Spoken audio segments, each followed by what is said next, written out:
ఈ వీడియో కనుక నచ్చితే ఖచ్చితంగా లైక్ చేయండి. అక్షిత చెప్తుంది, చూడు చందు, నువ్వు ఏ మాత్రం టెన్షన్ పెట్టుకోకు. అత్తయ్య గారు వాళ్ళు, పల్లవి అందరూ కూడా కలిసి ఉషనిచ్చి నీకు పెళ్లి చేయాలనుకుంటున్నారు. కానీ నీకు ఉషతో పెళ్లి ఇష్టం లేదు కదా. నీకు నేనున్నాను. ఖచ్చితంగా ఉషతో పెళ్లి జరగకుండా నేను చూస్తాను కదా.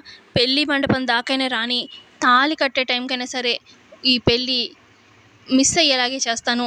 తాళి మాత్రం నువ్వు ఎట్టి పరిస్థితిలో ఉష మెడలో కట్టవు. నీకు నేను ప్రామిస్ చేస్తున్నాను అని చెప్పి అక్షిత అంటుంది. ఆ తర్వాత ఇక అక్షిత ఒక అతనితో మాట్లాడుతుందనమాట. ఇక అతను వచ్చి, మేడం ఇదిగోండి ఇంజెక్షన్ మీరు అడిగింది. ఈ ఇంజెక్షన్ ఇచ్చిన కాసేపట్లోనే బ్రెయిన్కి సిగ్నల్ వెళ్ళిపోతుంది. ఆటోమేటిక్గా కాసేపట్లో స్పృహ తప్పిపోతారు.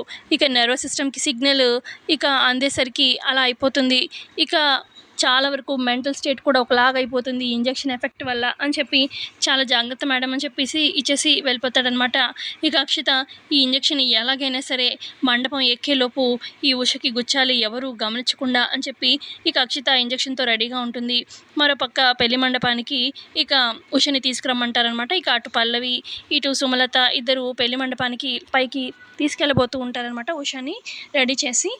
ఇక అప్పుడు అక్షిత ఏం చేస్తుందంటే మెల్లగా వెనక నుంచి వచ్చి ఇక నడుంకి ఉషకి ఇస్తుందనమాట. వెనక వైపు నుంచి ఎవరు చూడకుండా. ఇక ఉషకి ఏదో గుచ్చుకున్నట్టుగా అనిపిస్తుంది.